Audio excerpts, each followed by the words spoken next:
안녕하십니까. 실무자의 개발 꿀팁을 전달드리는 소럭스 주식회사의 김지석 강사입니다. 이번 실무자의 개발 꿀팁에서는 랩뷰를 이용한 이벤트 구조와 프로퍼티 노드 활용에 대해서 설명을 드리도록 하겠습니다. 구체적인 내용으로는 이벤트 구조와 프로퍼티 노드를 이용한 값 신호의 기능, 복수 그래프 속성 제어 기능에 대해서 설명을 드리도록 하겠습니다. 첫 번째, 값 신호 기능입니다. 랩뷰 코어2 파트의 4과 사용자 인터페이스 컨트롤하기를 학습하신 분이라면 프로퍼티 노드의 사용법을 아실 것이라 생각하고, 그 중에 값이라는 기능을 통해서 객체의 현재 값을 가져오거나 원하는 값을 입력을 해주는 기능을 많이 사용을 해보셨을 겁니다. 그러나 바로 그 밑에 기능인 값 신호 기능에 대해서는 잘 모르시는 분이 있으신데, 상황에 따라 아주 유용한 기능으로 사용되니 설명을 드리려 합니다. 값 신호 기능은 값 기능과 유사하게 객체에 원하는 값을 입력을 해줄 수가 있는데요. 여기서 추가로 값 신호 기능은 해당 프로퍼티가 실행될 때 해당 객체의 값 변경 이벤트 구조가 걸려있다면 그 이벤트를 발생시켜서 이벤트 구조가 실행되게끔 해주는 기능을 가지고 있습니다. 이게 어떤 말인지 한 가지 예시 코드를 가지고 설명을 드려보도록 하겠습니다. 우선 정지라는 불리언 컨트롤 하나와 모드라는 불리언 컨트롤 2개를 생성을 합니다. 그리고 블록 다이어그램에서 위쪽 while 루프에는 정지 값 변경 이벤트에 루프의 정지 조건에 true를 주는 이벤트 구조를 추가를 해주고, 밑에 쪽 while 루프에서는 모드가 거짓일 때는 아무것도 하지 않다가 참이 되면 참 케이스 구조가 실행돼 정지 프로퍼티 노드의 값 실행에 true 값을 넣어주는 루프 정지 구조를 만들어주시면 됩니다. 이 구조를 완성한 다음 프로그램을 실행을 해보면 맨 처음에는 당연히 이벤트 구조의 타임아웃 구조를 설정하지 않았으므로 위쪽 while 루프는 멈춰있게 되고, 이쪽 while 루프는 모드 불리언의 값이 false이기 때문에 아무런 실행도 하지 않는 빈 케이스만을 반복적으로 실행을 하고 있습니다. 그러다가 모드 불리언 버튼을 클릭하여 참 케이스를 실행하면 정지값 신호 프로퍼티 노드가 동작하게 되고, 값정지 불리언 버튼의 값이 참값으로 들어가게 되면서 밑에 루프가 정지하게 됩니다. 하지만 프로퍼티 노드가 값이 아닌 값 신호 기능이기 때문에 위쪽에 대기하고 있던 정지 값 변경 이벤트가 추가로 발생하게 되고, 위의 루프도 정지하게 되어 프로그램이 전체적으로 종료하게 된 것입니다.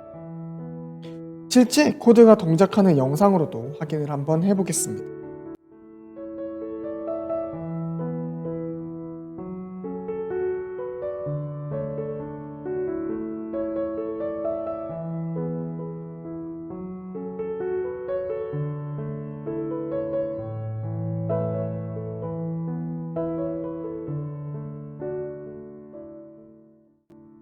이처럼 직접 이벤트에 설정된 불리언 버튼만을 클릭해 값 변경 이벤트를 실행하지 않고 다른 루프에서 조건에 따른 해당 이벤트를 발생시켜서도 사용할 수가 있다는 점 알아두시면 되겠습니다.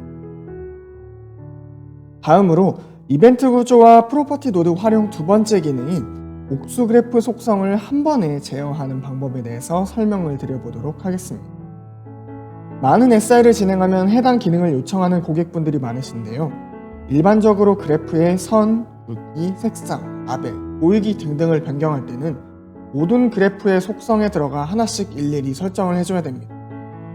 상황에 따라 다를 테지만 만약 한 개의 그래프의 속성 정보를 변경하였을 때 나머지 그래프들이 그 설정들을 공유해야 되는 상황으로 이루어진 인터페이스를 만들고자 할 때는 블록 다이어그램에서 프로퍼티 노드를 이용해서 해당 기능을 만들어줄 수가 있습니다. 우선 웨이폼 그래프를 생성한 후 프로퍼티 노드를 생성하면 활성 플롯부터 플롯, 커서, 스케일 등등의 속성들을 확인할 수가 있습니다. 실제 해당하는 플롯에 대한 속성 정보를 바꾸고 싶으시면 왼쪽 프로퍼티 노드처럼 먼저 활성 플롯을 지정하고 변경할 속성 정보 노드들을 생성해서 원하는 값을 입력을 해주면 해당 플롯에 대한 속성 정보가 받게 되는 프로퍼티 노드를 완성한 것입니다.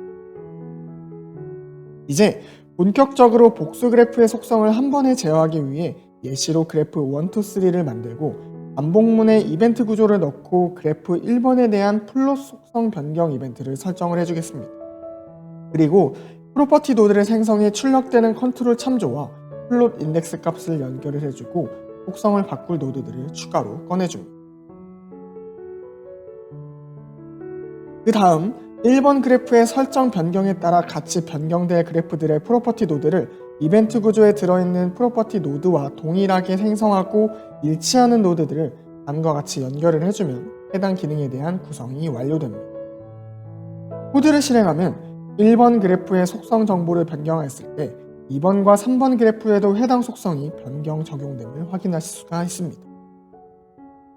실제 코드가 동작하는 영상으로도 한번 확인해 보도록 하겠습니다.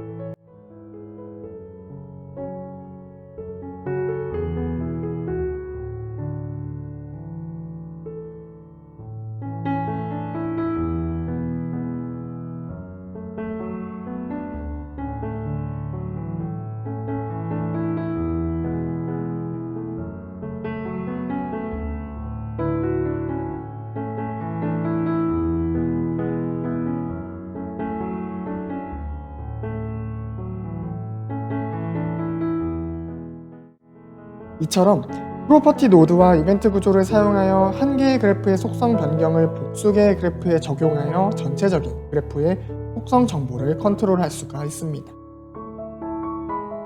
이상 여기까지가 실무자가 알려주는 개발 꿀팁 이벤트 구조와 프로퍼티 노드의 활용이었습니다. 다음에도 더욱 알찬 내용으로 찾아뵙겠습니다. 이상 소록스 김지석 강사였습니다. 감사합니다.